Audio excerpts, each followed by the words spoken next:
Hello, cousins. Welcome to SASS Mass, our spirituality and support symposium. Think morning witchy chats around a warm campfire. The recording has started, and by participating in SASS, you agree to read and accept the terms of engagement, which I will post in the chat.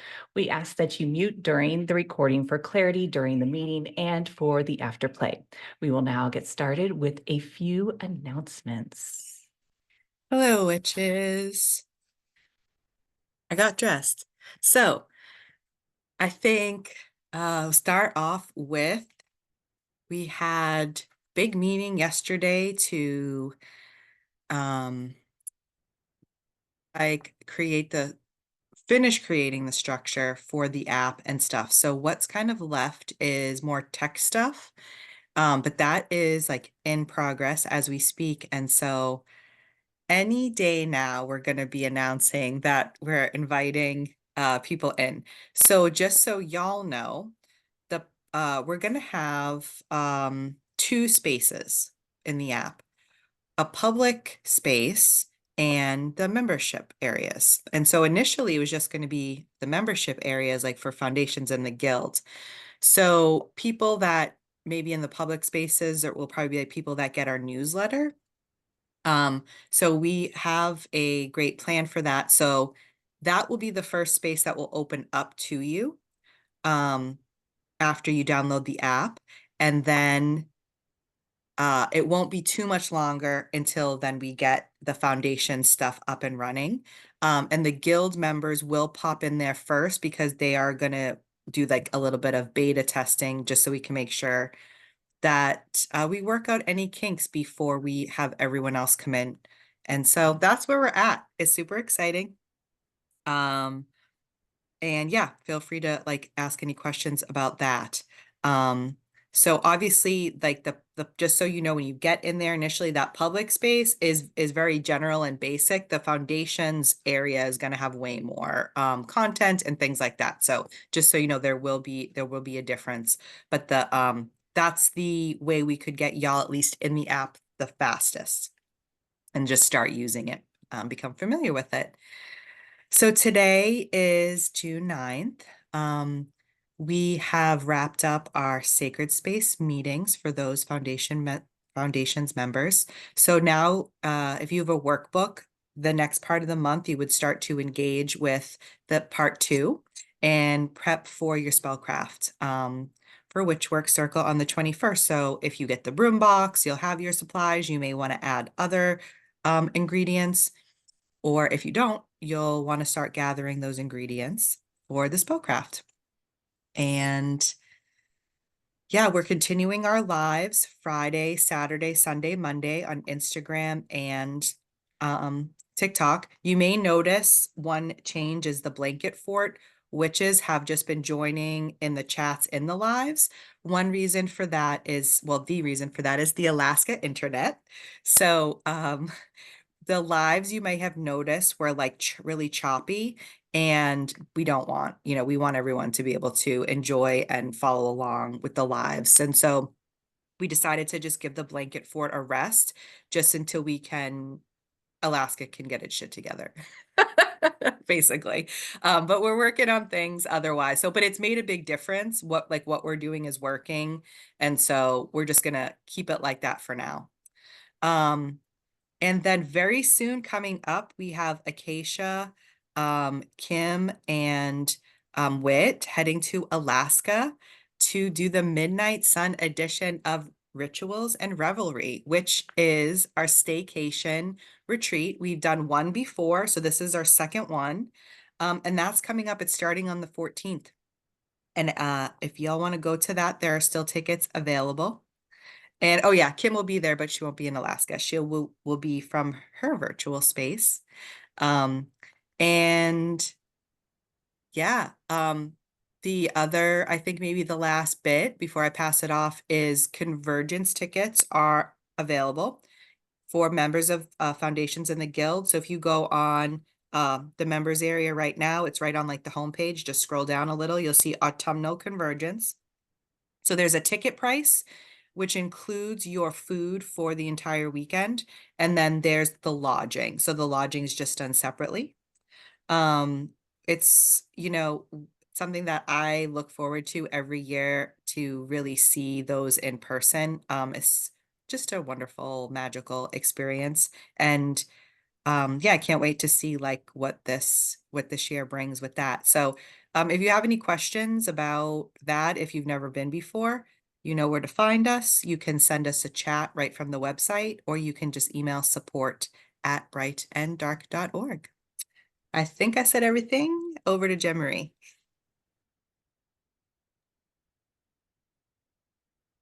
So, forewarning, I am like super duper channely today to the point where it's almost over. It's almost too much. My sensory load is very, very high today. And it's like there's so much coming through. It's almost like it's this whole new world. And there's like so many like instructions and advice and like blah, blah, blah, blah, blah, blah, blah, about this like new way of like engaging with life. If that makes sense to you guys. I talked about a little bit in the live this morning about how things feel kind of surreal, uh different, but not quite able to put my finger on what is different, other than the fact that there's like so much going on behind the veil, so much movement. It feels in my body almost like anxiety, or that it's very busy, but it's not like busy in the physical world. Does that make sense? Yeah. And so what I'm finding that I'm needing to do, especially today, is those very frequent, like taking a breath and just bringing my attention to what is present. Um, so the sound of the wind in the leaves and the feel of the grass on my feet, like those kinds of experiences are kind of what's keeping me balanced in all of this that's going on. I also like what it is that the support team has been working on and is working on is so exciting, guys. It's so exciting that I know that that has a lot to do with it, because so one thing I've learned about the spirit world is that the spirit world responds when the decisions are made, not necessarily when things unfold all the way. And there have been a lot of very big decisions made over the course of the last like few weeks. And I know that a lot of us in our personal lives as well have made these like big decisions that align more closely to what we feel is like authentic for us. Even showing up to like a space like this would be considered making a decision that is aligned with like your calling or what helps you feel connected. And that's so significant. Those decisions for alignment are so significant that I can feel it changing reality, if that makes sense. Uh, it's really, really, really, really, really, really intense. See what I mean? Like it just keeps coming through. This app that we're talking about so much, uh, this app, we're setting it up to be structured like an astral temple, like a sanctuary. And in fact, before you even get into the app, you're going to be prompted to take 3 breaths and make some kind of incantation of dedication. What are you doing?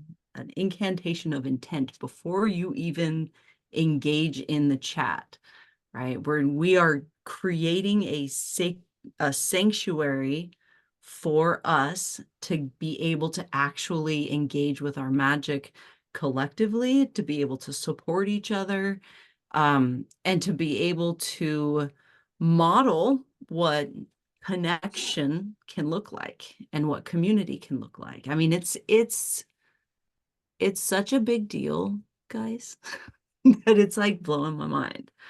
Um,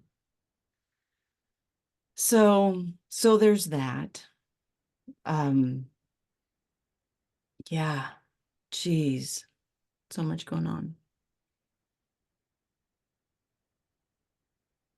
I had a lot that I was like, even as we were building up to start SASS, like so much has come through just about like the importance of those breathing and presence practices. As if you are feeling that busy, uh, that one practice is going to really, really help you guys keep your, you know, uh, orientation, to maintain your orientation. That's what it is.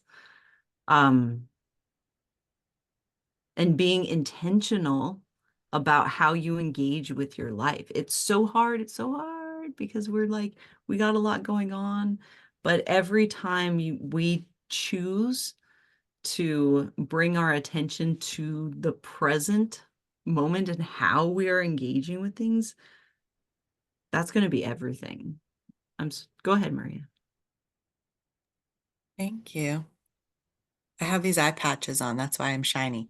So, I just wanted, pinged me to kind of say this, that many have reached out to ask how they can help, and like help with the app or help with anything in general, like of like what we're doing and calling, calling in the witches that may be searching for a community like ours that don't know about it yet.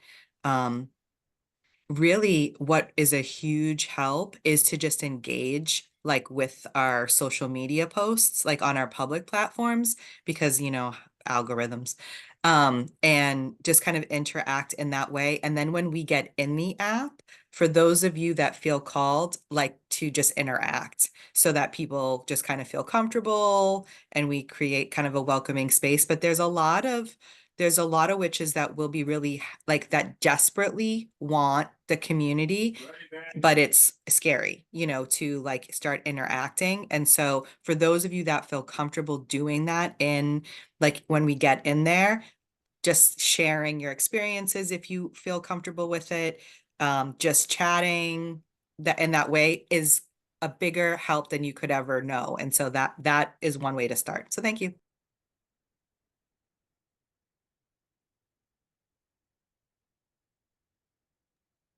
We're in this uh transitional space.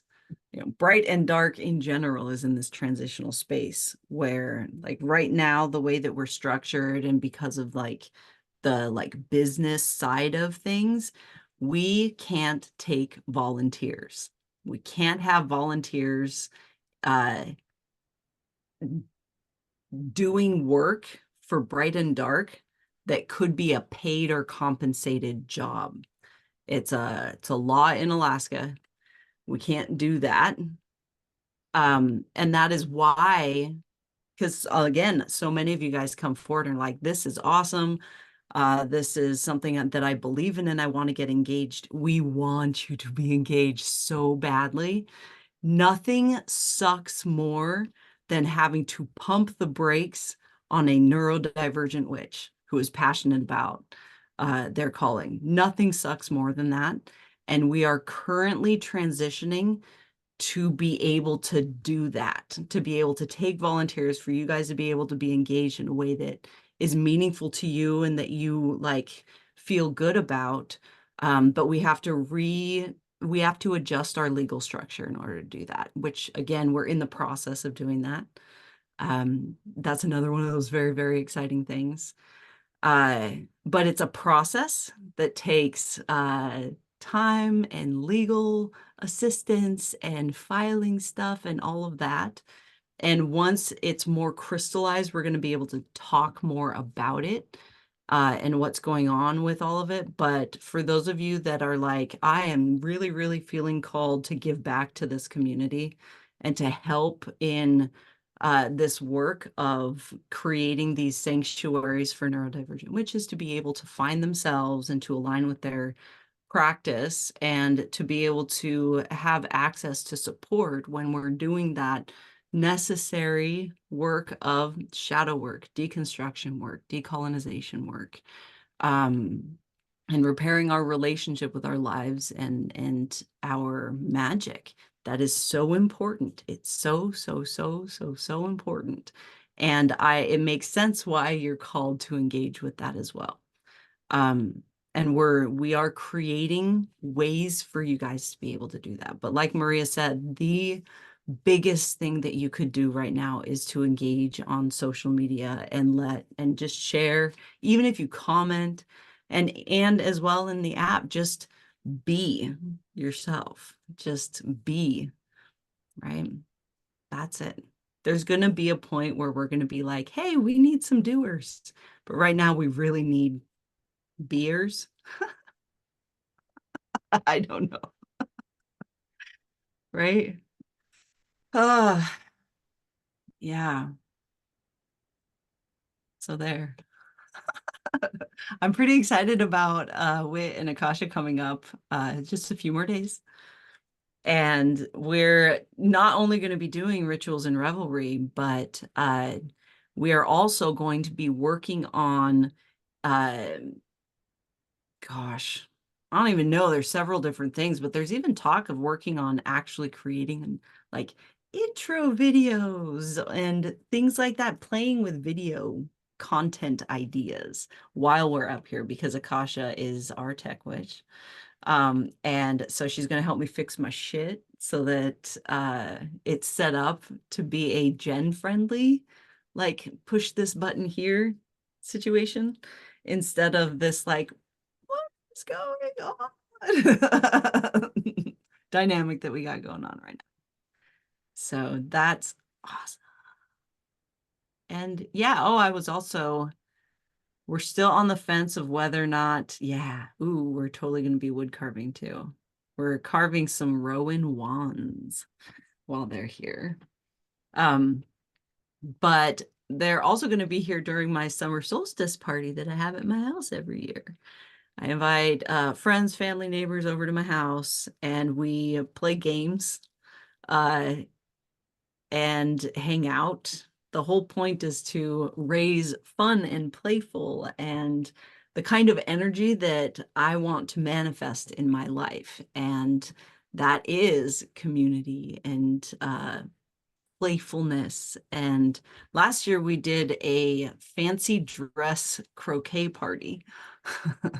And that was great. Everybody got all dressed up and played croquet on my lawn, and it's fantastic.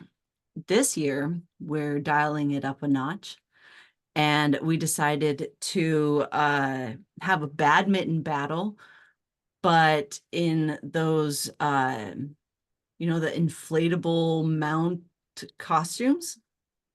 You know what I'm talking about? Where you're riding around on a dinosaur, or you're riding around on a like bird, or an alien's got you, and you're like an inflatable mount. So we're gonna play badminton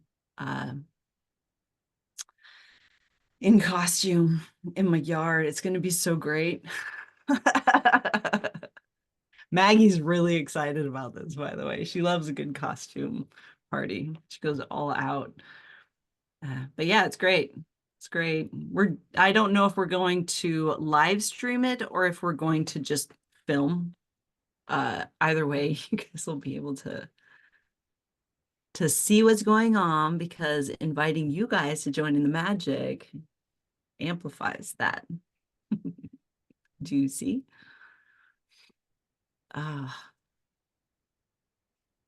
So there. I'm chatty. Is anyone else chatty? So the live with Maggie was pretty great. Yeah. That was fun to have her join. Yeah. She said that she's down to keep having more conversations.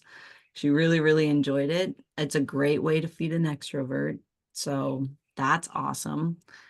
And she actually after the live, we were having a conversation because during the live, she said that she knows a lot of Christians that are genuinely curious about, you know, what their kids are interested in as far as like witchcraft and things like that. They don't know anything about witchcraft. They've never met a witch before. And so the fact that Maggie has a sister that is such a public witch, she gets asked a lot of questions about what that's like. And I told her that I would be happy if she wanted to host like an event and invited them. I'd be happy to talk to them about about it and answer questions. And so that's kind of cool. Ambassadorship, is that what that's called? In a sense. I'm a really weird witch, though. Go ahead, Stephanie. Firstly, I want to say that I love that you and Maggie are doing that, and I think it's so needed right now. And when I launch into, what I kind of wanted to bring up today at SASS, it'll all make sense. But I think it's super healing, and I'm grateful for it. I know that I need it, and I think a lot of us do. So thanks for doing that, and I think you are an excellent ambassador for that. So I've had a week of catalysts, right? Or like sort of like things ending in a bittersweet way, but knowing that this next chapter is going to open, or I handled something different than I've been in my past. And one of them is some may remember I brought it up at SASS a while ago that I work in a building. There is someone of a different faith who really has it out for people who practice differently within the building. As far as, calling the landlord and,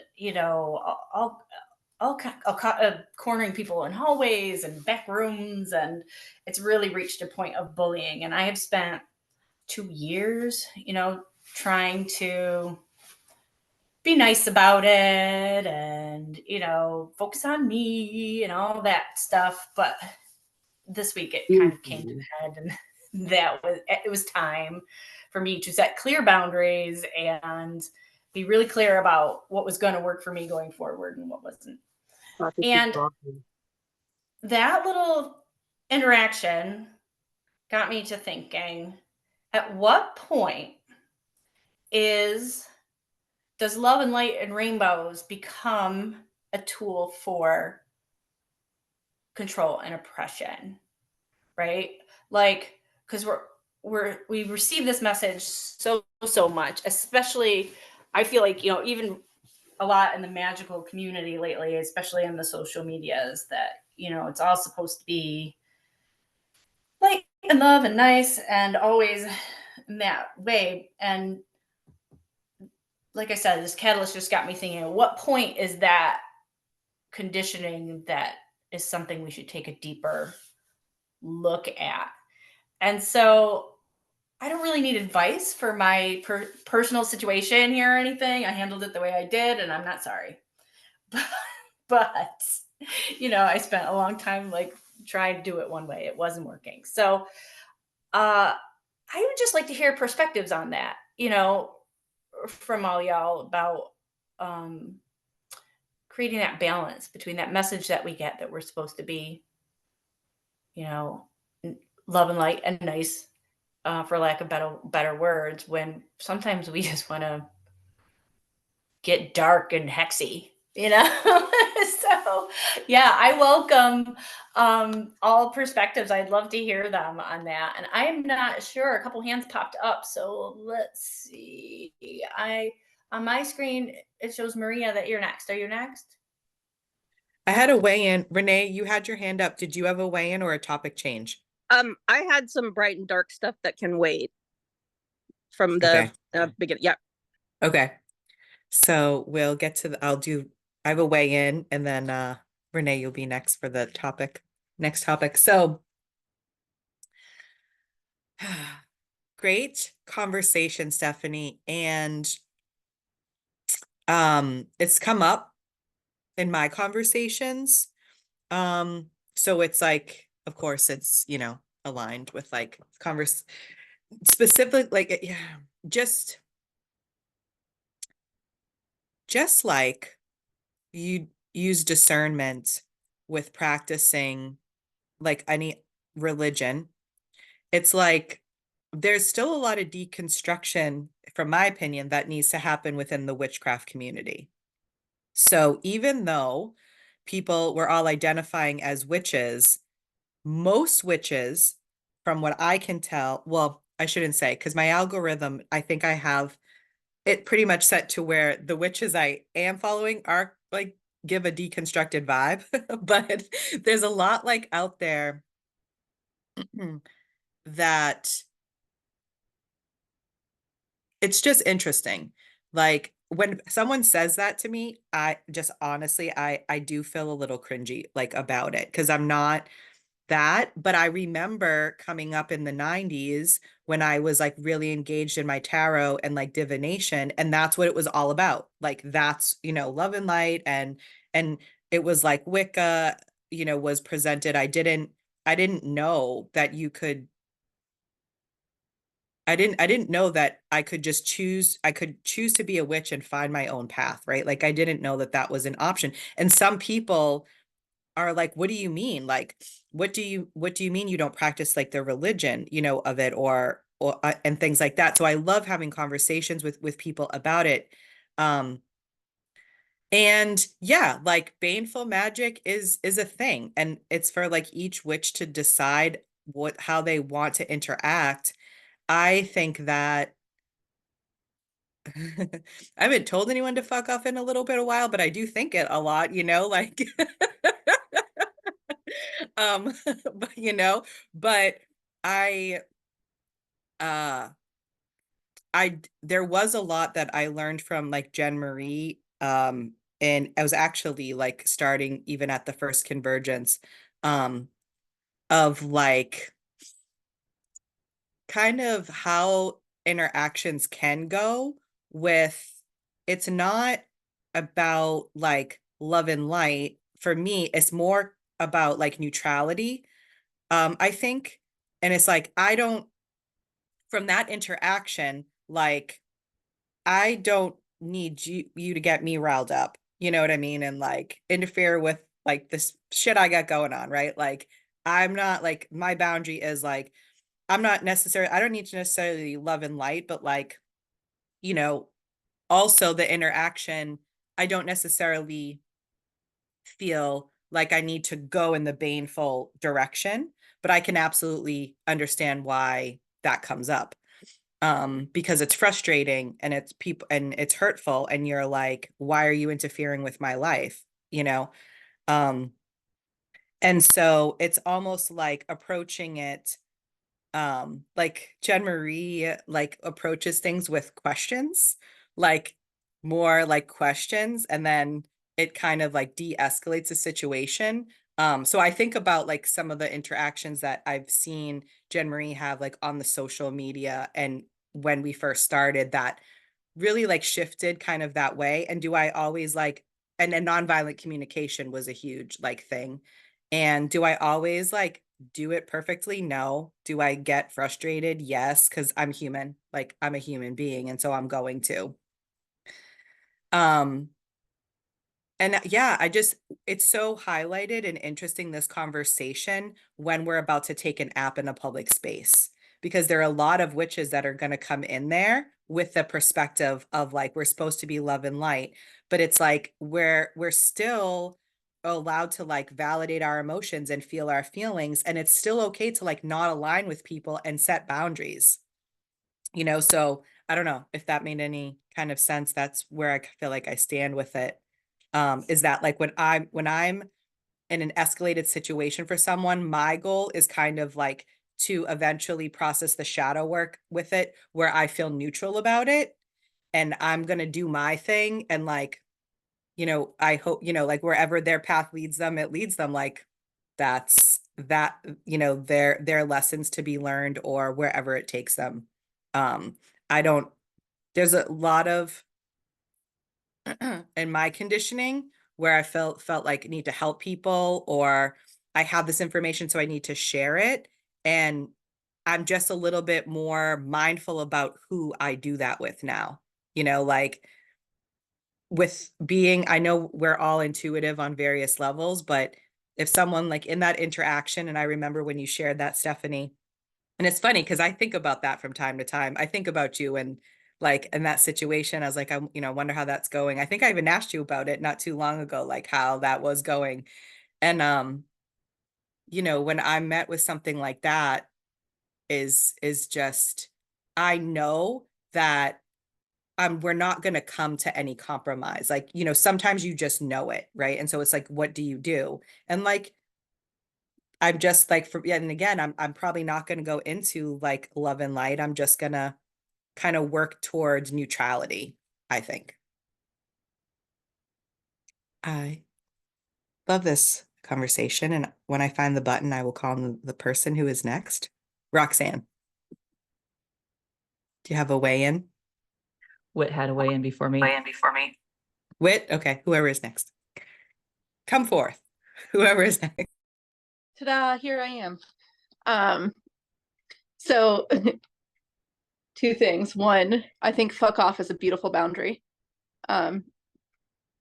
Personally, my opinion, fuck off means I'm just setting that boundary and I feel strong about my boundary. So, I mean, I tell people to fuck off all the time, but usually it's not in a serious fuck off. So, you know, there's that. But I actually, for me, the love and light stuff is really, it's like that toxic positivity. And I don't consider myself love and light per se, because I know that I'm not always love and light, and I don't want to always be love and light too. You know, I'm not somebody who chooses to do baneful magic. So, though, you know, there have been a few times where when my nervous system is engaged, where I would think about, I wonder what I could do right now. But it comes down to remembering my polarity as a witch of, I do not want to have power over anyone. I want to have power for all. And so that's usually in those moments what I try to keep in mind of how can I use this to further me and further myself? Because really that's what like I'm here to do, and how to get into my most alignment is this, you know, I'm looking at that perspective of it. And though I really just sometimes want to, you know, really tell people off and give them what they're, you know, they deserve. I ultimately come to that decision of like, that is not who I want to be. That's not my most aligned self there. My most aligned self is to really just to be focusing on myself and doing what I need to do to protect myself in that moment.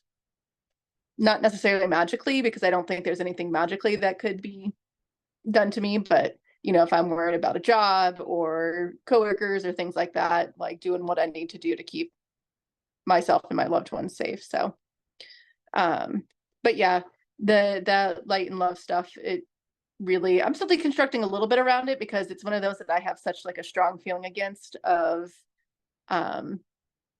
like I hear that and I'm like, ugh, no, gross.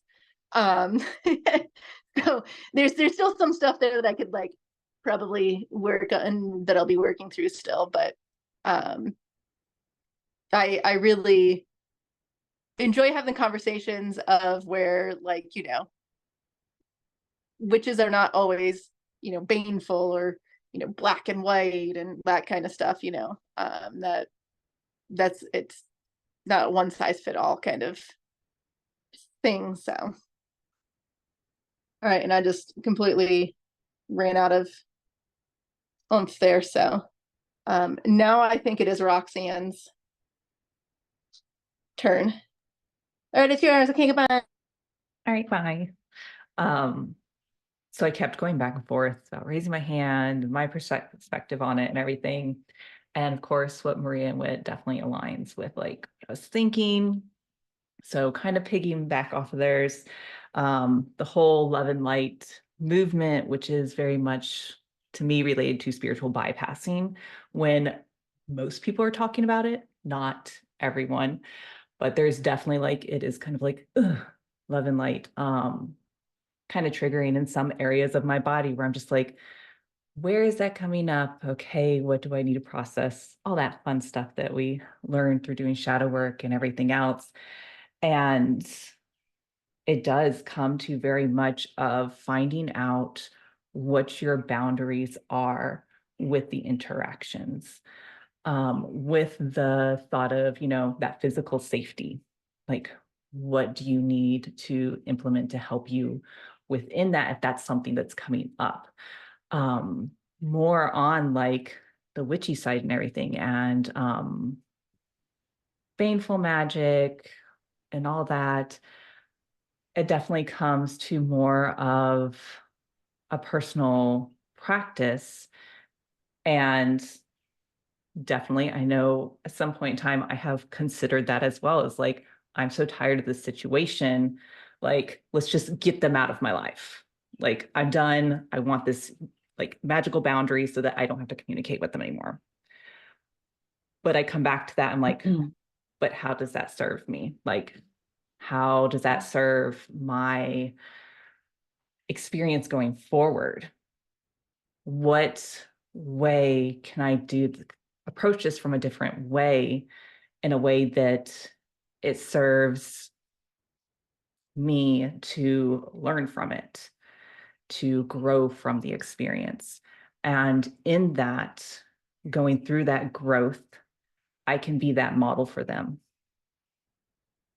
I can now give them a different perspective by my actions and what I do. And remembering that we're mirrors for each other, and how we go about that interaction, what comes up within us as we're going through the interactions as well, is one thing that really helps me to start really discerning, what do I want from this interaction? How do I want to learn from this interaction? And then go forward from there, is kind of how I've started going through this different stuff with coming against conflict, no matter what it is.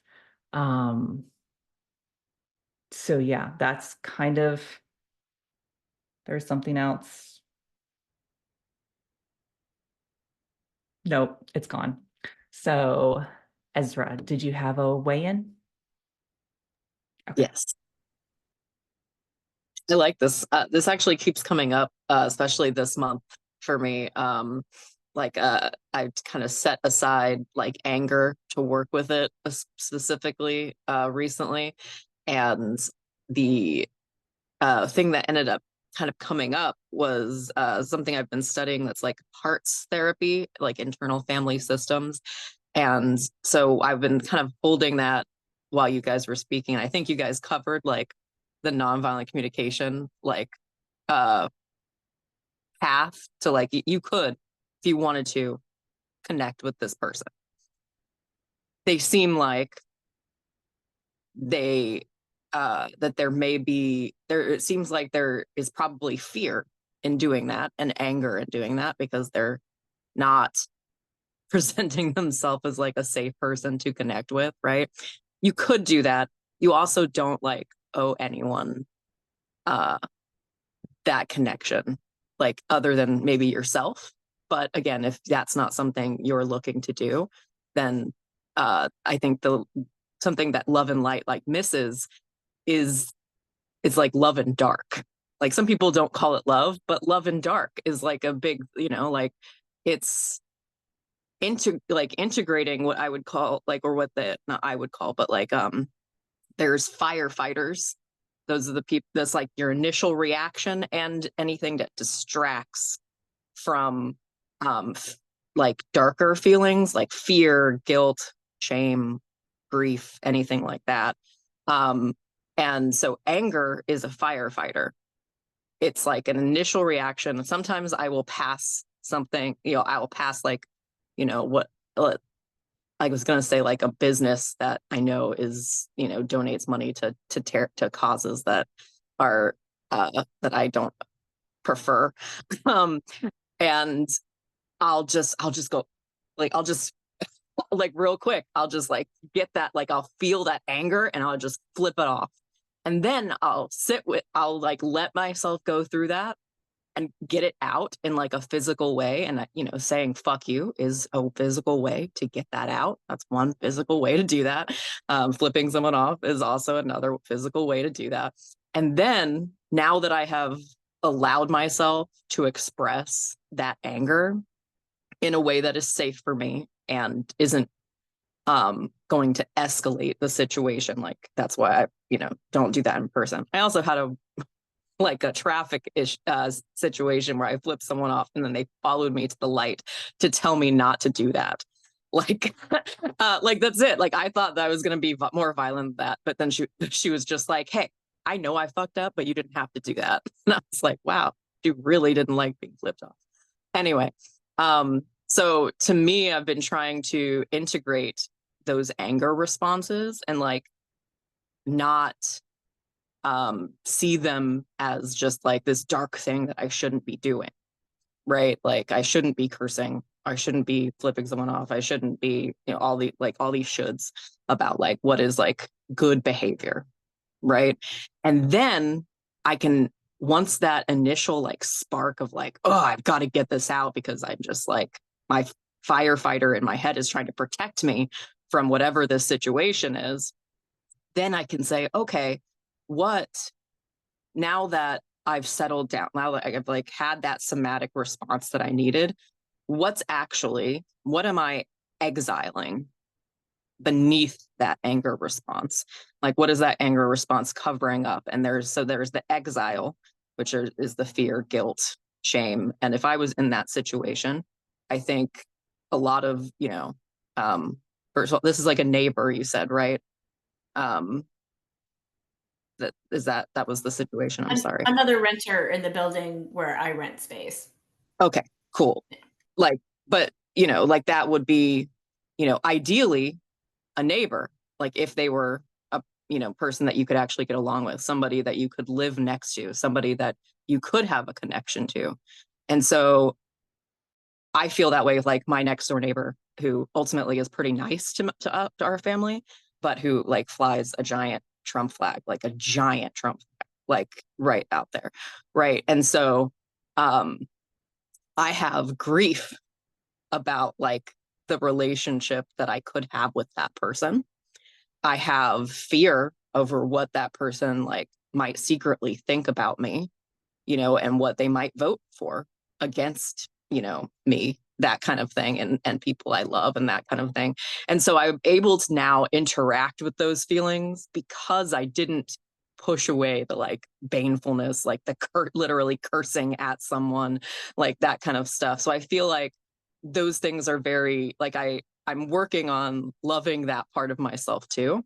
And it still feels like love even when I interact with that, you know, part of myself that somebody else might, you know, consider like violent or hateful or whatever. Like those parts of me are still part of me. And so that's just what came up for me. There's also, if anyone's interested, managers in there, which I'm also dealing with. So there's managers, firefighters, exiles, and then the like true self or the highest self probably is like, they don't call it that, but it's very interesting. And so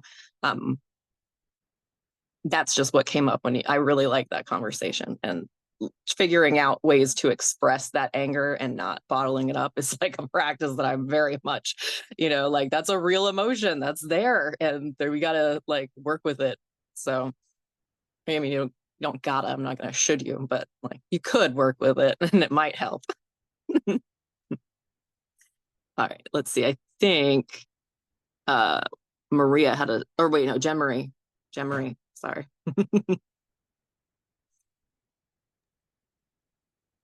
You guys covered a lot of it, like what I would say, but I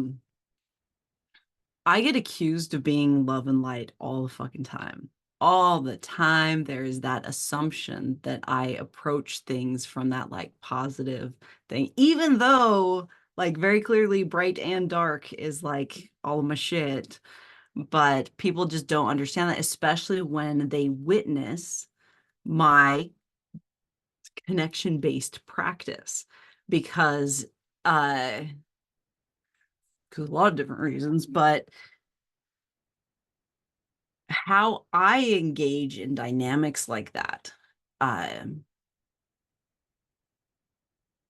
First of all, if you are angry or frustrated or any of those like things, any strong emotion that you have, if you're having a strong emotion about it, it needs to be tended to, right? It doesn't need to be like logicked out or anything like that. If you're having a strong emotional reaction to something, you have a belief about something, right?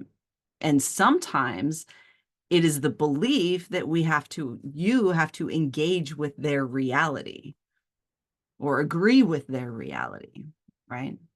And it's how we choose to engage with another person's reality that defines like where we are in our practice also, right? So I heard them touch on it just a little bit, that, you know, which is born of shadow, meaning you came to your magic through shadow work. That is where you became empowered, that ability to be able to embrace the parts of yourself that you've rejected so deeply that you're able to embrace those parts in others as well and see the value of that, right? So which is born of shadow can use this kind of dynamic for massive expansion, but there has to be intention about it, right? And so if I know that I am dealing with catalysts like this, I very intentionally set up a practice about it. I choose how I engage with that, right? And so if I know I'm going to need to engage with someone who is like, you know, being shitty, I acknowledge that's a big, intense sensory load to manage that, to navigate that, right? So I'm going to make sure that my body's well fed, that I'm balanced when I go into the situation. I go in with a calm nervous system and with the intention of finding connection or whatever it is that you set the intention for that engagement, because there's so much that you can do. You can be like, oh, I want to use this conversation to look for ways of connection. I want to use this conversation to find parts of myself that need more attention, right? Because if an emotion comes up in the conversation, that means that there's a part of you that needs tended to, right? There's a belief there, right? So you could use your interaction with them as mining sessions, right? It's fucking gold, especially if you're engaging with someone that is triggering you a lot. That's a fucking gold mine right there. And if you start looking at those engagements as these like amazing opportunities to practice some really deep shit, then you get to where you're looking forward to it and it completely shifts the energy of the engagement, right? And I admittedly, the trickster within me fucking delights in doing that. Fucking delights in completely disarming an interaction. I delight in engaging with people with so much love and sincerity that they can't help but see me. That's a challenge, and it's fucking game on. I'm here for it, right? And it's incredibly diffusing when you refuse to engage with someone else's reality, right? When you're balanced and you're maintaining, no, this is what's going on, right? This is what I'm doing to navigate this. I wrote a list. And also being able to acknowledge that their reality is just as valid as yours when you're engaging with them. Their reality is just as valid as yours is, right? But at the same time, you don't have to engage with it as if it is your reality either, right? But we don't get to, when we get into this state of needing to defend our reality to someone else, it's useless. You can't do it. And it just creates that battle, right? Because no one, both of you are right. There is no right or wrong in that dynamic. There is, I'm going to choose to connect with this person, or I'm going to choose to separate from this person or create a barrier, right? And there is no, like, again, right or wrong way to do this. This is just the doing it in a way that makes sense to you for wherever you are in your practice. And how I choose to engage with someone that is like prickly has nothing to do with them. It has nothing to do with them, and absolutely is a reflection for my own capacity to show compassion for myself. And the more I'm able to show compassion for others, the more I'm able to show compassion for myself. Right? That's this whole thing, right? Do you see that? It's kind of twisty, but yeah, sometimes making it a game for yourself or a challenge for yourself. I know all of you fucking gold star hoarding overachievers like are super into this. So make a challenge for yourself, right? You can do this. Give yourself like a cosmic gold star. So I think that's it. I think Maria's weighing in. Hello. I felt I wanted to add just something or a few things. I love this conversation. It's funny because I got very fiery, like talking about it and then listening to everyone like talking about it. It's been interesting from like thinking about me and like my path because I was an overachiever. How do I, get the gold star? How do I get an A? A lot of that was wanting to just feel valid, accepted, appreciated, and like by my peers, right? Accepted in the world, where I needed that elsewhere, like outside of my immediate family, like outside my immediate family. And uh, when I first started Bright and Dark, like is kind of where that I like shattered the ceiling. I feel like I was like approaching it and then it just kind of shattered.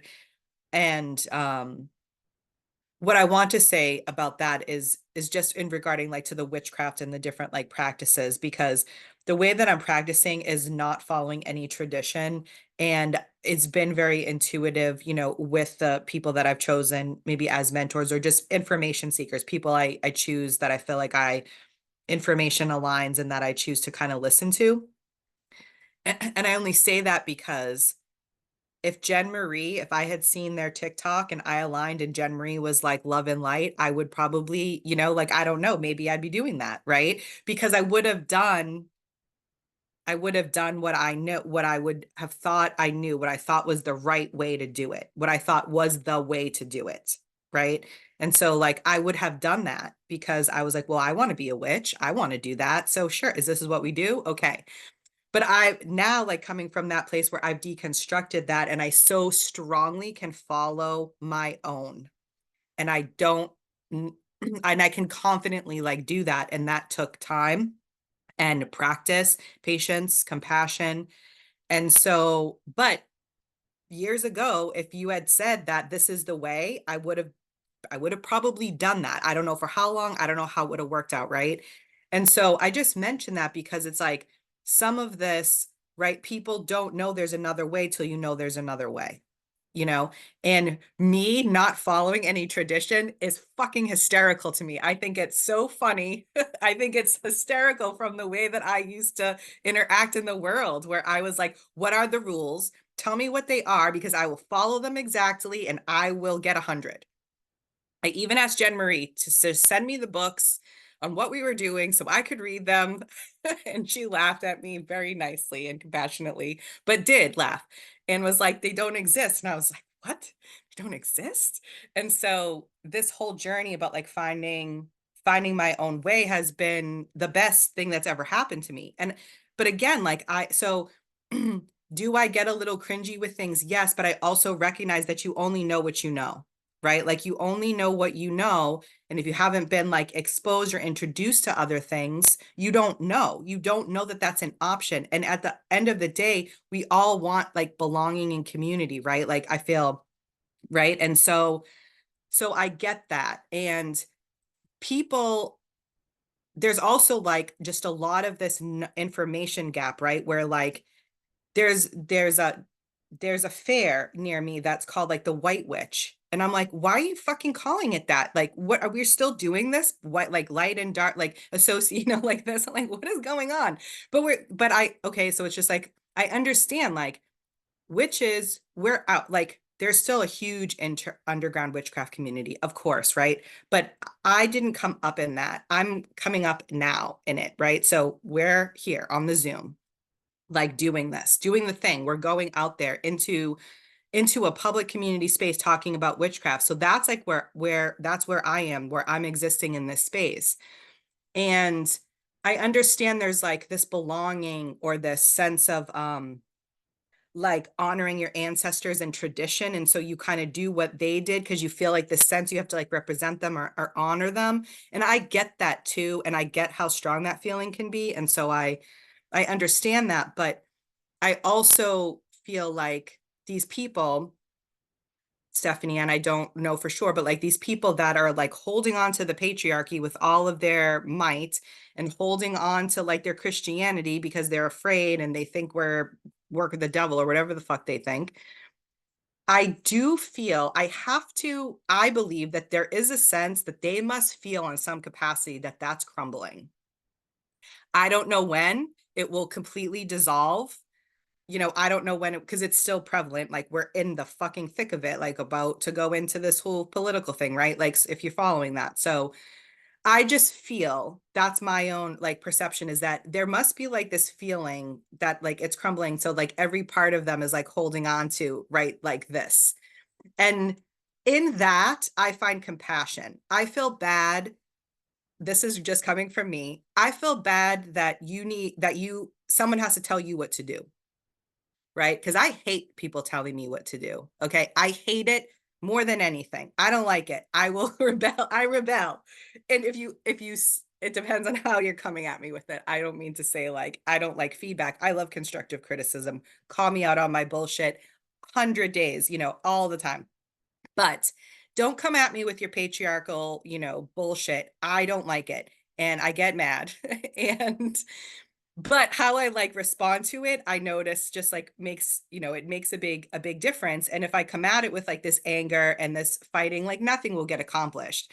I'd rather like kind of come at it like Jen Marie, kind of like with that trickster element. But I can have compassion because for me, I kind of feel bad that they're just like blindly, I'm generalizing, so I realize that.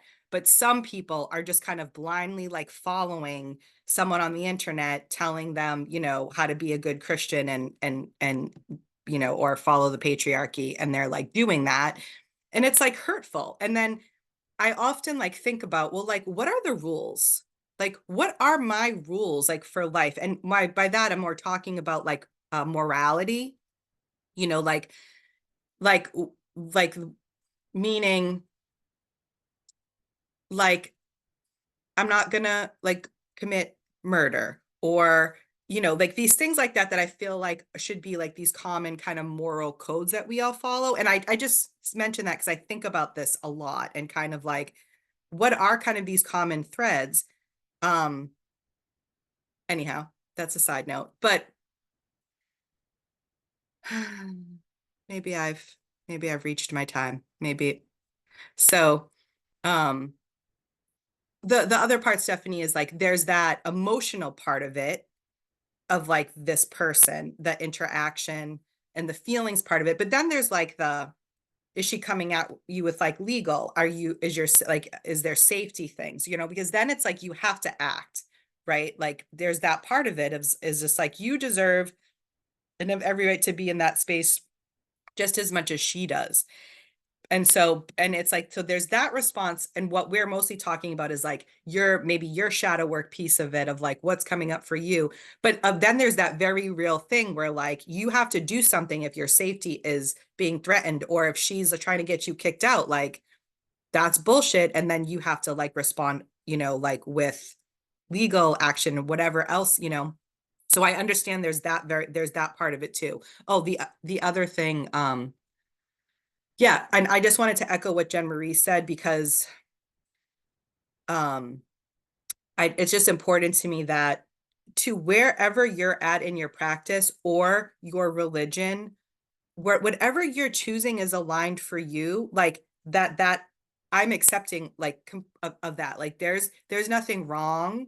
There's absolutely nothing wrong with like feeling aligned that this is for you, and that is the path, and that's your path. And I only ask that you just don't force your beliefs onto me. But I love talking to you about your beliefs. I love learning, and I love having that conversation. Like, those people you can have conversations with, and like you can disagree and still have this like awesome conversation. Those are like my favorite things to do, but some people can't, or some people think if you disagree with them, you're against them. Like my mother, she thinks that, she does that. She's gotten better about it, but she does that, like if and so that, yeah, like as much as I've done, like there's no like way to do something. It's just what you choose. And that's why I talk about like what is kind of the morality for us all to kind of like coexist and be happy, thriving, peaceful, help each other, protect each other, feel protected, right? Like how do we get to that space in the world? And I think that feels complete. Thank you. Renee? Okay, well, so I have a question because, oh, nope. Okay, I'm not going to worry about that right now. So I feel very protective of this group. And so I'm just going to talk about a little encounter I had yesterday. So I love, truly love eccentric people. And I enjoy difficult people, and I enjoy people that other people don't have a lot of time for, So I was at a public park for an event yesterday, and so this guy who's a magician, he came and like totally info dumped on me about how he's one of the greatest magicians in the whole country, but also that all these bad things he's done and he's a piece of shit. And like I could tell he's super lonely, right? And he also started bringing up like some of my friends by name in the local, because he's not fitting into the local community, and like he's feeling really rejected by the local community. And but he asked me what my group was, and I've had this happen a few times where there are people, and I don't know if I'm using discernment or just being like a gatekeeper or what. And I just didn't, I'm not going to tell him. Like I didn't want to tell him because I felt like he's like, some of them, like also he was like talking about how he was trying to find people that did real magic. And I'm like, okay, dude, yeah, you're the only one that know, you know what I mean? And also he was like, you can tell, like, he wants to be the leader. Like he thinks he is qualified to be the leader. So I was just like, yeah, like that's not, the kind of person for our group. I'm making that judgment. I don't know if I should be doing that. But yeah, like I said, I feel really protective of the group. And when he's the second person I've encountered that like had like the same personality type, but really wanted to know what my group was. And I I don't want to tell him. But also I feel like, so we're trying to expand our community. But I almost feel like people have to find it themselves. So I guess that's my, it probably doesn't sound like a question, but if you guys know my my way of barfing stuff out at you, but I was kind of proud of myself because I did tell this guy, I'm like, it sounds like your problem is you're like the piece of shit at the center of the universe, because and I didn't say it like in a mean way, but like he does think he is the center of the universe, but he also, was, so it was like I said, I mean, and like I know he's crossways with a couple of my friends. I don't know exactly what the details are, and I don't really care, you know what I mean? Like I said, I have a little more tolerance for the weirdo, like the truly out there weirdos, I think, than other people do. But anyway, yeah, I guess that's, if that is a question, like I said, I feel protective and I don't like talk about the group. Um and I kind of do feel like they have to find it themselves. So anyway, yes, everyone please weigh in. I think Jen Marie, and I'm gonna mute myself and lower my hand somehow. You can go first, Roxanne. I was wondering if you did that on purpose. Okay. So, oh my goodness. So, God, where do I start? I had so many things like come to me as you were talking and everything, because when it comes to that, it is like, if you're feeling something inside you where it's like, I don't know about this, then lean into that and see, is it, just more of related to a past wounding, or is it something else? And really lean into that to help you with your discernment. But it feels like that's kind of what you were doing, with the way you were just talking and everything else. And then it leads it onto that path of, if they're meant to find bright and dark, they will be meant to find bright and dark. It just wasn't through you that they were meant to find that. So that was definitely like, that's where I'm coming from with that, is that if something feels off inside you, and you're not noticing any past woundings coming up or anything like that, then it's for themselves to find that. They may not be ready for bright and dark. So that is kind of what came forward to me. And I feel like there's something else. And yeah, it really has, it's based really, like I keep saying, the only thing that keeps repeating in my mind is lean into your body. Lean into your body. Where are you feeling that? What's coming up with that, to kind of help you like in future reference with those types of people where it's kind of like, I don't know about this. So, yep, I guess that's all I've got. Take it away, Jen.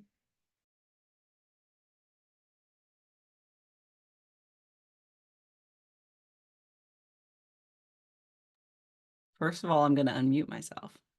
And then second of all, we have had some encounters in the past. We have.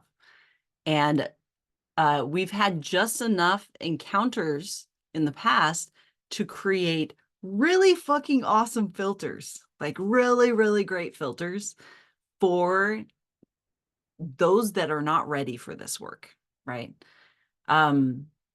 Because of the way that we're structured, there isn't a hierarchy. It's team kind of stuff. So someone who is coming into a group to have that hierarchical experience is not going to get that met here, like at all. They don't tend to last very long because of that. And I come about it from a position of, I trust their guides, my guides, alignment, and all of that. So if they come in, they need engagement. I'm going to engage with them. And what they do with that isn't any of my business. And if they cross boundaries, that's going to get communicated.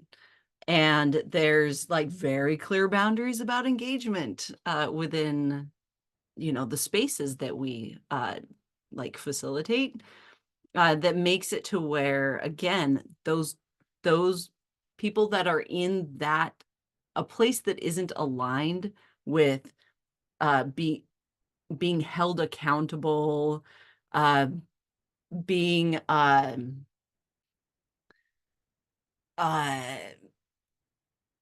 coming at things from a dominant place, wanting to dominate the conversation or dominate the narrative. That's a real big thing that it's like a real easy thing to see when someone's like, this is the way that it is, and this is how things are done, and this is, if you don't do it this way, then what's wrong with you? This is, you know, those, it's so easy to identify that kind of stuff. And it's important that we experience contrast and we experience that kind of catalyst so that we can just like what we were talking about before, so that we can have an opportunity to reinforce those boundaries and to create filters. And yeah, so on one hand, if you feel like not sharing that information, that is completely up to you. Like if they're meant to find bright and dark, they're gonna find us, right? If they're aligned, they're gonna find us. Even if they're not aligned and we are meant to be some kind of catalyst for them, like that's not really, I don't want to control that. That's a lot of fucking work. Right? Yeah. Yeah. So, mhm, mhm, mhm.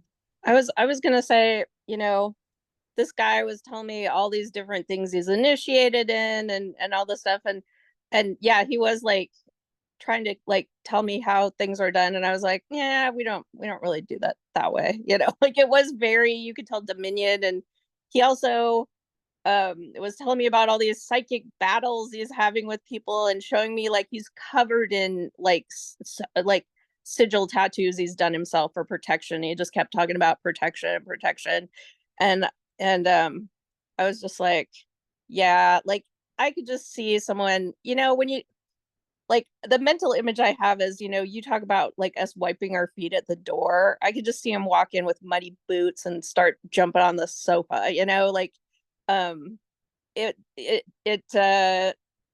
just, I don't know, but at the same time I do feel like I feel for him, like, and because he's like, I have so much knowledge to share, but definitely is like, but I should be the leader. And he's like telling me, you know, he's got an online presence and all these people should be following him and all this stuff. So anyway, it was just, but yeah, it's it's a sticky wicket, you know, like uh but I yeah, I definitely don't tell people about the group unless they're seem like, you know, solid citizens, like. But I was gonna say too, it was really interesting because I was at this fair yesterday. I hugged a lot of trans people, and I had a woman just walk straight up to me and say, "Marry meet," and it's just like I told my husband, I'm always telling him when I meet other witches, like out of the blue, and I'm like, witches know each other, and he thinks it's hilarious, but he also doesn't understand it. So, but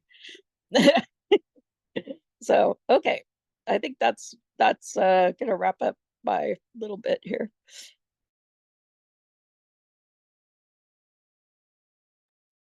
Ezra, you're next. I think that's a really good question. There's been a couple of people in my life that I've recommended Bright and Dark to, but and they haven't, like, they're just not quite ready for it. I feel like they'd be great members if they were ready to take that step, but they're not yet. And one of them actually brought it up like by name, because I'd recommended it to her in front of my like conservative uncle, and I was just like, I literally like felt like, oh my gosh, why would you say that? But you know, and he's not even like spiritual, like at all, like, you know, he's not somebody that's connected in that way. But so I get that aversion, and it feels like with this person, that he's practicing a very different type of magic than we are practicing. Like he would not feel fulfilled here at all. And the as cool as I think sigil tattoos are, like the need for like, the kind of like constant protection and the battle language and that kind of thing, it's just it would not he would get bored or annoyed and he would just leave. So it wouldn't be for him anyway. Something and this is just for me, this is my thing, or like if it seems like somebody maybe like hinting, or like I know he explicitly asked, but like hint or seems to be some part of their brain seems to be curious about the kind of magic we're doing.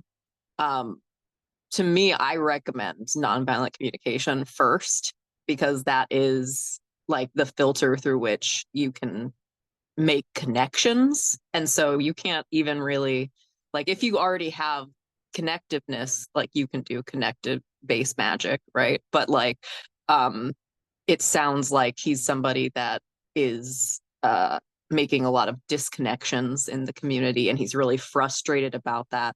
And so the first, like, for people who are in that place, like that's usually what I recommend, is like, hey, have you read this book, or have you considered this kind of thing? Because then, like, it can be a path toward this for when they're ready for that. But that's also just me, because I'm an NBC like nerd. But he sounds like a fun person. Like I definitely relate to connecting with the people that tend to be ostracized and like and that kind of thing. So I definitely feel for that. And we did have somebody come in here like for SASS at some point that this person kind of reminds me of, and it definitely was like you don't even understand the kind of magic I'm doing. Why aren't you guys doing real magic? Like I could be teaching this whole thing, like like that kind of thing. And it's it's very in their ego type of place. And but I think it's fair to be protective of this space. I think we would be able to handle anyone that came in here doing that like we did then. But it's, I think you're probably feeling that like boundary that we placed on that other person already. Like you're just like, why even bother going through that? If there's somebody that was a little closer to being on the path that we're on, then that might make sense. But yeah, thank you for sharing that. Maria, I think it's next. Yes, thanks, Ezra. Yeah, what the person, it reminded me, what Renee described, it was almost like so similar. And like what would happen if someone came into the space is they generally, when that's happened, is they don't engage with any of the shadow work part of it. They're only interested in like the magical part of it. They're interested in leading, like, right, like look at what I can do kind of thing, leading. And then it turns into like a lot of emails usually, and then parting ways, and maybe we have to block you. Like that's usually just what happens. It's usually like a lot of emails. So Here's Maria coming. yeah. I didn't want to make everybody else's problem for sure, because it was like my choice to like talk to this guy. And yeah, like I said, I never want to bring problems. I want to help with but yeah, the emails, I don't want you to have to answer emails, period. Yeah, no, it's okay. It's just like that's just what ends up. It's just like a lot of emails, and then it's like, then if it's like maybe you get blocked or you don't, but depending on how it goes. But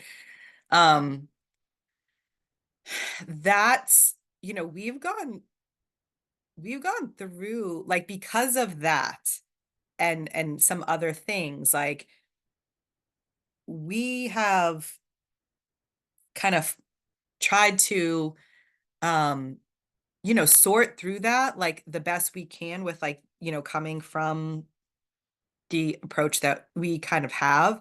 And so that's why the foundations is a 12-month working, and that's why facilitators here don't facilitate until they completed the foundations working. We talked a lot, hours and hours and hours and hours of discussion about that because it was important. And we're like, 12 months is a long time, and it is a long time, but like, that's really important, like that these kind of things that we talk about all the time with, like, that the nonviolent communication, being however you like interpret the nonviolent communication, but the heart of nonviolent communication, how we interact as a community, um, coming from like that deconstructed perspective. And that takes like going through it. And so my first ping is like, if someone's completely not interested in the shadow work side of things, then they're not going to be interested in joining Bright and Dark. Like they're just not, because for the foundations, that's a big part of it. And it is magical. And and even at first I was like, how is this magic? How is this all connected? And then it kind of clicked in after about 6 months. And I'm like, oh, okay, I get it. I see how this is connected deeply to my magic, how the shadow work, deconstructing and doing the shadow work allows my inner compass to come out for me to go into the direction of where I'm most aligned to things. It's like the vital part of sorting through all of this, right? Like my 43 years. And so yeah, people might pop in and out, but they won't stay. That will be kind of the difference. When I someone put in the chat, like Chantal, I think it was you that said, yeah, like sometimes I share it, but I don't want anyone I know to join. I felt exactly that same way for like a year. I didn't want anyone I knew to join because I was like, oh my gosh, this is amazing. Like, but I wanted to, I had the perception that if someone I knew joined, I wouldn't be able to be free, like fully express myself, that I would mask. And I didn't want to mask because I was like, I'm on the brink of something like for myself, and I need to like do this, And so I completely resonate with that. It's funny, I did invite someone from high school to the group. They've not like shown up to meetings, but they're still a member. And she just like posts about Halloween and witches like all the time on social media. And I'm just like, I'm part of this group. Like, do you think this like aligns with you? Like, are you interested? She's like, you're doing magic? I'm like, yeah. And she's like, has social work background. So I feel like the shadow work, so she's like, yeah. And I'm like, okay. But that was like the first person, but I feel the same way. Like, I'm not blasting it. There was a time though when I felt like I was like, when I came out of one of my dark nights of the soul, because there's been many, but one time, like when I came out of it, I was like, I feel like I want to share this information with more than witches, because this was I was like healed in a way that I hadn't been able to access before, like with therapy, or connection with others. And I'm like, I wanted to shout from the rooftops like how helped I was, how supported I felt. And you know like went kind of through all of that, and then well, Jen Marie is like, well, this is a space for witches, and I'm like, right, okay.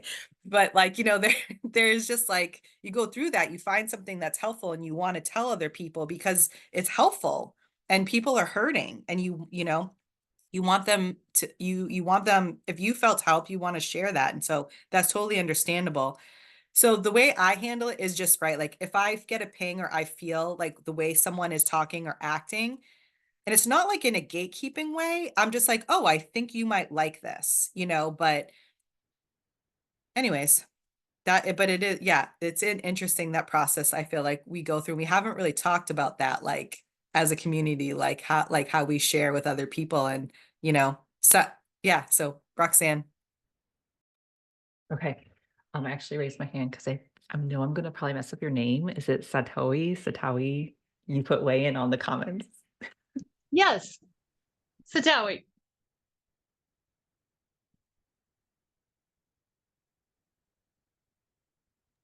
You can go ahead with your weigh-in. Oh, okay. I was gonna say, so I love that you guys brought up this topic because I am that guy. I am that guy. I found this group by happenstance. Just, I think I was on TikTok. I saw Jen Marie, and I was like, I'm gonna give this a go. And so I came in, and I think it appeared, and still does appear, that I have a lot of problems with, like, why aren't you doing this? And I thought it was this way because I came to Magic very young and had kind of a generational line.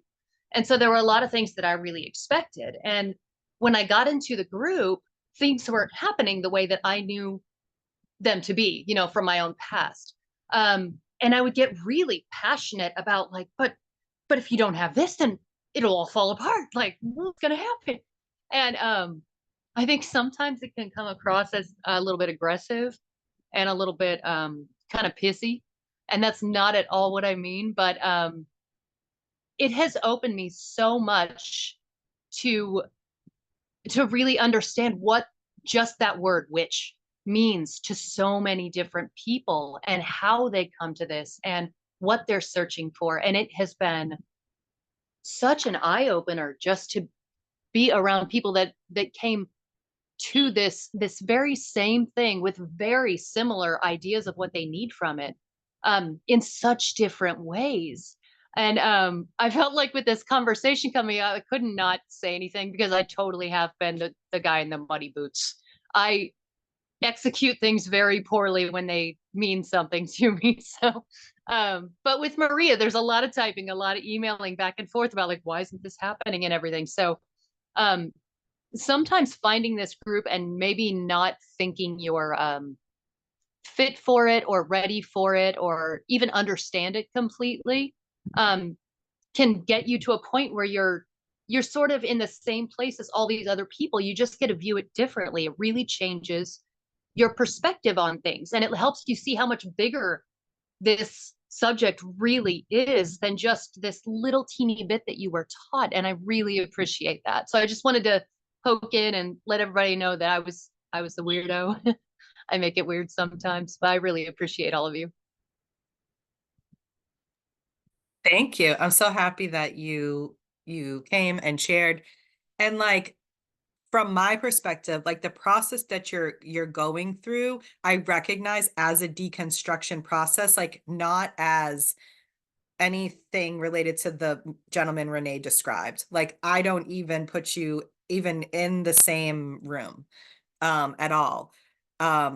It's just like, oh, you've like the process of deconstruction is kind of like that. Like you get presented with this new information and what do you want to do with it? But there's gonna be feelings that come up. Like, and so it's like then you have a choice of like how you want to interact with it, right? And so you're kind of like, hey, this is like what I grew up with. This is my tradition, my, background.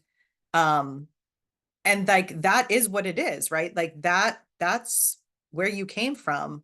And then saying that I'm like struggling or like, but then you're also curious. Like there's the element of curiosity and willingness of like, let me see what else is here. That's what I think is like the difference. Yeah.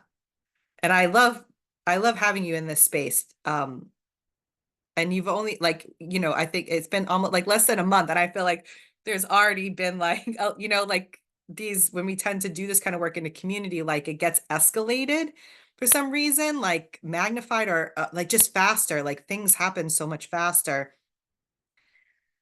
that, yeah, but I feel like that was kind of happening for you too, like just all of these like moments and then questioning things and then like wanting to talk about it, explore it. And I think that for me is just part of what we're doing. Yeah. Jen Marie. Yeah, Satawi, like your questions, you are not an inconvenience, and you're not. That was a puppy that needs a pedicure. You guys are curious about what that sound was. You're not problematic. You're not causing any like issues with your questions. In fact, all of the support team would encourage everyone that if something feels like, ugh, fucking ask the questions, ask the questions, ask the questions. It's not a dumb question, and someone's going to answer your question, because it's important, right? Pushing back and question. That's what we're asking you guys to do about everything. Push back, ask questions, right? Don't just blindly accept that something is the way that it is, right? Our minds don't work that way, for one. And two, like, that is how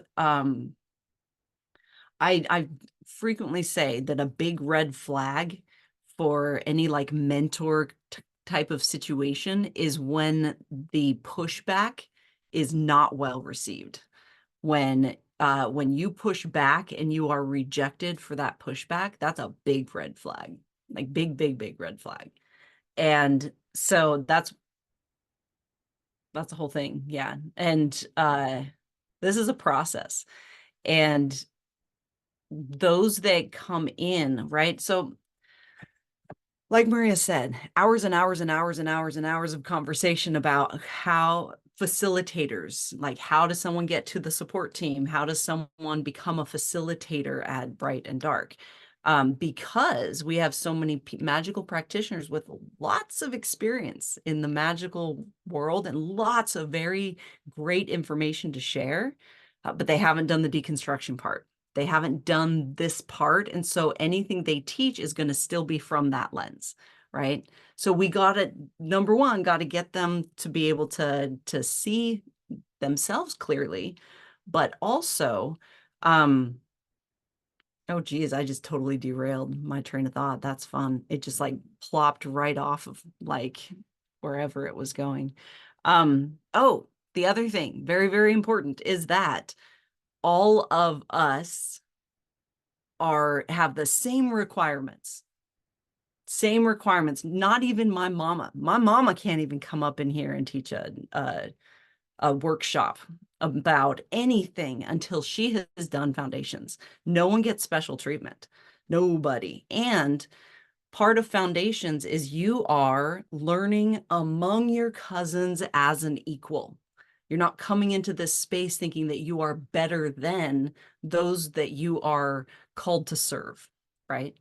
And for a lot of us, we are called to teach, to serve, to heal, and to do that in like a healthy way that is expansive for everyone, right? That requirement, like if you don't got the time to engage with your peers as peers, we don't got the space for you to be like, sharing your stuff. Right? Yeah, it's so important. So important. I'm jumping off my soapbox, I think.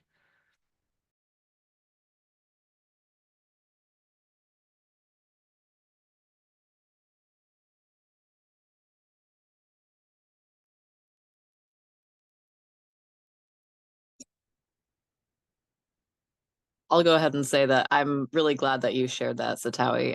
I think that your openness to hear other people's perspectives is like, that's really what the specifically that person that we were talking about didn't didn't have. And so because like he was here for a bit, like, so it's just one of those things that like because when you kind of identify yourself, I feel like, as a mentor, and you haven't deconstructed like power over dynamics, you see other people as under you, and that makes connection like very hard, or I would even say like impossible, because you're automatically putting them on like beneath you, literally. And I think that when one of the things that led me here was this book called Pedagogy of the Oppressed, and I really love to bring it up like here now every now and again. And the idea of that it starts off with is that teaching is a reciprocal relationship. Like when you are a teacher, you are a student. So when you are a mentor, you are the student as well. And any other way of interacting with that dynamic is a power over or dominion structure of just like, I have all the answers and I want to deposit them into you because you're like an empty vessel for my right answers. And that's kind of like inherently like objectifying to the student, or the younger person or the less experienced person, or however you want to call it. And I think that here what's great is that like even if you don't agree with something, people are interested in hearing your perspective, because we all kind of are coming here with this idea that we are all magical people who are have our own relationship with magic, and it's all valid. And really all we're doing is like teaching the deconstruction so that we can see which parts of it are which parts of our social conditioning are just in the way of us accessing an even truer version of ourselves, but that isn't inherently wrong. And I think that, so thank you for saying that, because I think we always kind of come across the idea of like, probably every person that identifies as a witch, and probably every person in here, has felt like a weirdo at some point in their life. They're always the weirdo, right? Like, and so that's a very relatable topic. I think that's probably even why, like, Renee was saying, and because this is how I feel about it too, that, like she likes the weirdo, the person that's like the outcast. Like I would seek those people out. I'd be like, oh, you're sitting away from everybody else. Let's talk. Let's let's bond over something. And so I think that's where that makes sense that you identified that way too. So thank you very much for sharing that. I've always appreciated everything that you've brought. So go ahead, Maria. And like when I was saying before, like you can only make decisions based on what you know. And so it's like we have the data collection up till now, and that all the decisions have been based on it. But when someone comes in with new questions or new perspectives, then we love that, because that's how we learn. And then we can continue to like move on that and act on that. And so I'm not interested in stagnancy. Like I'm not interested in just like, I don't feel done. Like, right. Like I don't feel done with like my knowledge or where I am. And so my biggest times of learning is when someone comes in like with questions, and then we get together and we get to talk about it, and we get to share perspectives in a way that we might not have. And so it's like vital. It's vital to like ask the questions, to share perspectives. I also love learning I like history. And I like learning how other people are practicing. I like learning about that experience, because because it's underground, I don't get exposed to a lot of it, right? Because I mean, like, my aunt is a medium. She introduced me to tarot cards, and here 23 years later, here I am, but like, I didn't grow up a witch. I didn't come up with, that around me. And so, anyone that's like willing to share, I'm like, yes, please. I like to know, because I find it interesting, and I think it's, yeah, but more so it's the questioning. The questions are so important. And like, when I say we spend hours and hours and hours, we do sometimes, but it's not an inconvenience. It's not daunting. It's not, it's great. Like it's important. And we spend a lot of time on the questions because it's really important to us. And that's like that's just all about like what we're doing. So thank you, Renee.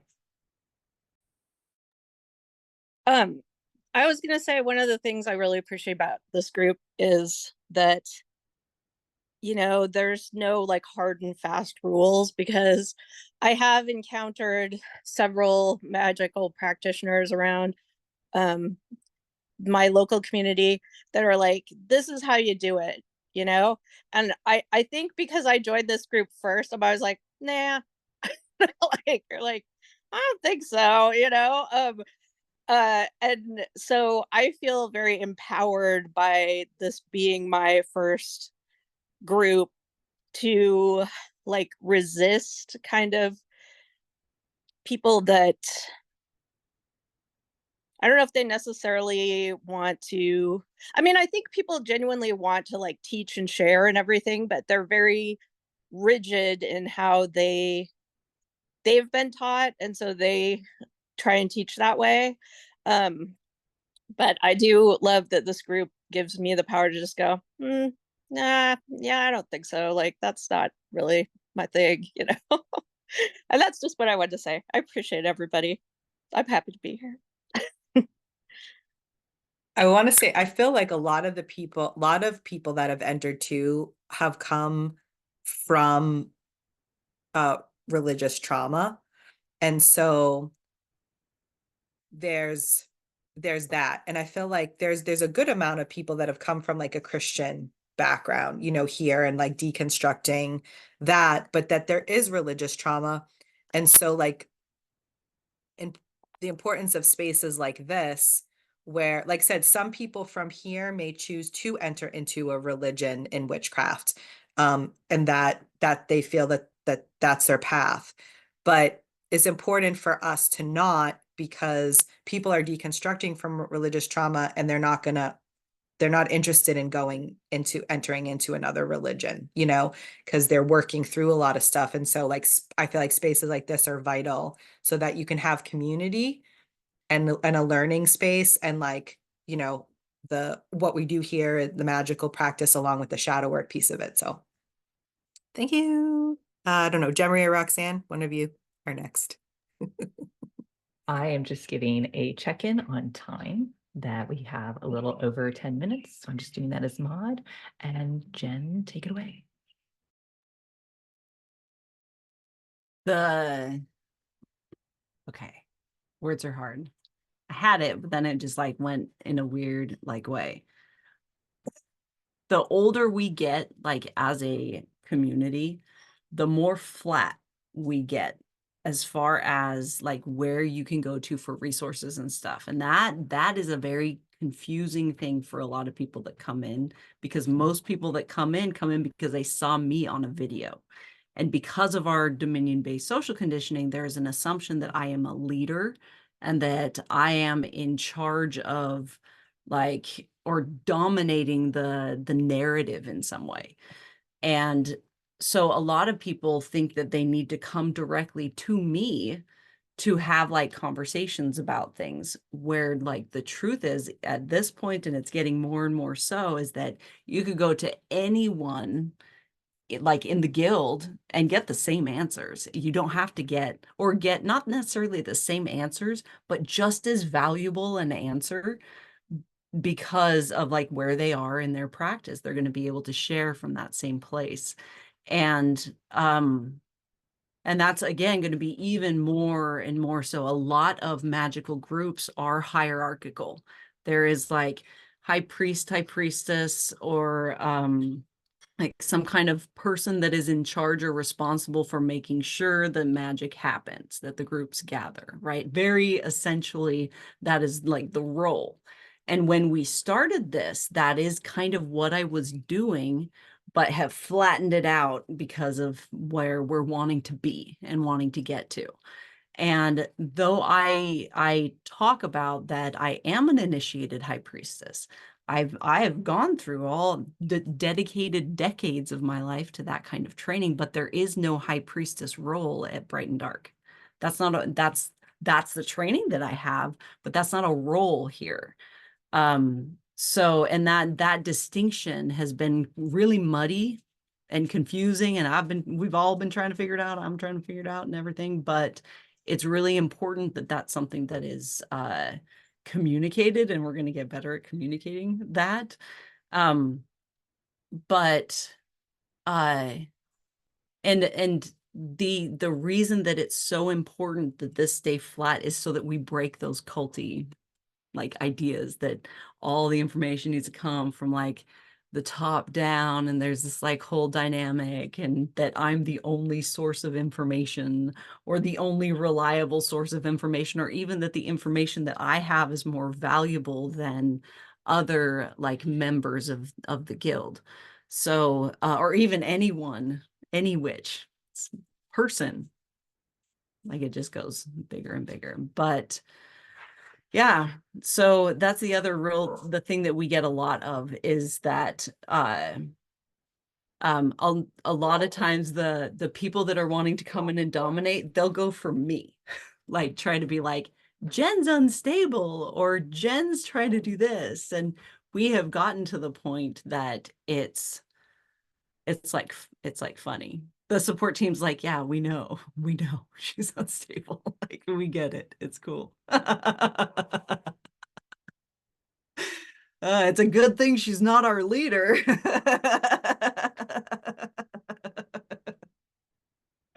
Go ahead, Maria. You're funny. I just will say, like, I guess part of the support team is none of us are like yes people. So we're all like question everything all the time. And that's why our meetings are very long. And we have to be like, okay, we've been here for 4 hours. We need to stop now. So but everyone's role is so important and feels aligned. And I just wanted to address Chantel's question about the guild. So, I mean, if you're like there are guild members in these meetings, in all of the meetings. So like we've gone through like different iterations of things of how to have like those guild members or people that have completed the foundations working that want to facilitate. Some of you were around when we had a term called hearth keepers and different things. So we've gone through so many things, and it's a balance. Like when it comes to that, it's a balance of that person that's been through the foundations that feels called to facilitate, that wants to provide support. And what we realize is then part of that is having boundaries about constantly giving support, and that happened. People got burnt out and things like that. So that's why there's a lot of thought kind of going into that. And that's actually like happening right now. So I think the app will make it easier for people to know who the guild members are and things like that. But we also haven't like really talked for those people in the guild to be like, what does that look like? Because we had this other experience where, people, like I said, like we were supporting like smaller groups of people, and it didn't go well in the end. It went well for a time, and then it didn't. But it was more on, there was like a lot of burnout, and how do we have boundaries about, having like mini one-to-one sessions with people. And so it's like we know what we have a lot of data of like what people like are kind of looking for in the types of support. And it's like, how does that all like work in a way that is aligned with what we're doing? And so once the app is ready, that will be like those types of conversations will be the conversations that we have. And like, who are these people? And because ultimately we all want to like find kind of like what we feel called to do and like share it within this group. But then what are the boundaries about it, and how do the guild members feel supported in supporting the community? So right, they're like multi-leveled conversations. So yes, that's where we're at. And like literally this is like what's happening now. So yes, thank you. Thanks for the question.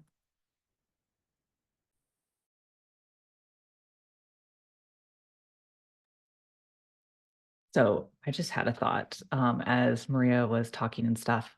And if I'm understanding correctly, with our new app, we're going to have more of like a public area for those who are not part of foundations and guild and everything else, which will definitely start building more of that trust, because there's a lot of us who have gone through foundations that are not out as witches on social media.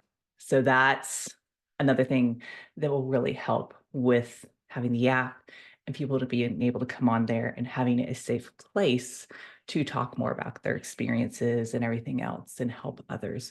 So that's just one thing that I thought of as Maria was talking. Go ahead, Jen. I love these questions. I love all the things, and I'm going to try to be really quick with it. Anyone can join the guild. The guild, so to identify the guild members, if you see a mod, someone's modding, they're guild members. If you see someone in the support team, they're guild members. Anyone that co-facilitates the sacred spaces, anyone who is helping facilitate the Witchwork Circle, they're all guild members.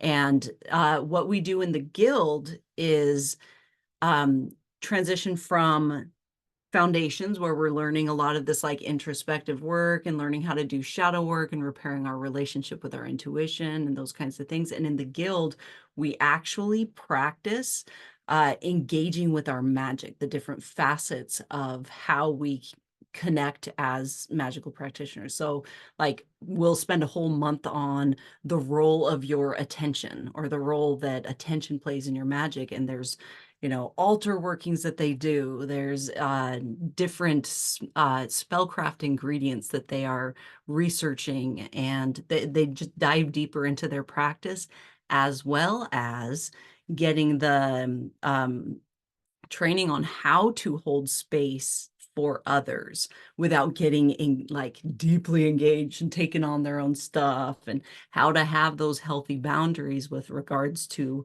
balancing your life as a like healer and holding space for people, and your family life, and also leaving time for yourself, because that balance is really important to keep you from burning out. So the guild is more about teaching you how to have a practice that is expansive and that replenishes you, that is your how you stay balanced, right? So you just have to complete foundations in order to get to the guild. And when you get in the guild, like that's where you guys get the opportunities to be more engaged. And oftentimes people are like, wanting to get in the guild right out of the gate and to play with the magic, right? But we got to get your foundation built first so that we can, you know, go off of that. And once you get into the guild, more things open up to you. Foundations is very intentionally pointing you in a inward, right? So that's why we don't have big open group chats all of the time. We don't have a lot of these social things, because we want you guys to focus on this inward work. That those social places, those more open spaces will be available to you once you get through foundations. And the app is going to help with this even more. There's even going to be like, as you get the further you are in foundations, the more things are going to open up to you as far as ways to engage and things that you can learn more about, right? But again, is that you all know the first 3 months of foundations is the most challenging. It is the most difficult part. And so that's one of the reasons why we like turn your head back in, turn your head back in. And then you get the cadence of doing this introspective work, and it all kind of like balances out. I think I said it right. Like, we are now out of time. So I am so excited and so looking forward to being like, here, guys, here's the link. Come home. Come home. We have been without a home for almost a year now. We had to decentralize the community because we didn't have the support to be able to actually make that healthy for everyone. But we did the thing. And now we're calling our community home, and I am so excited about it, because fuck Meta, fuck TikTok, fuck those guys. That is a healthy boundary. We're gonna fucking take our shit. Why did you to our own whisper it temple. though? Why did you whisper it? Because.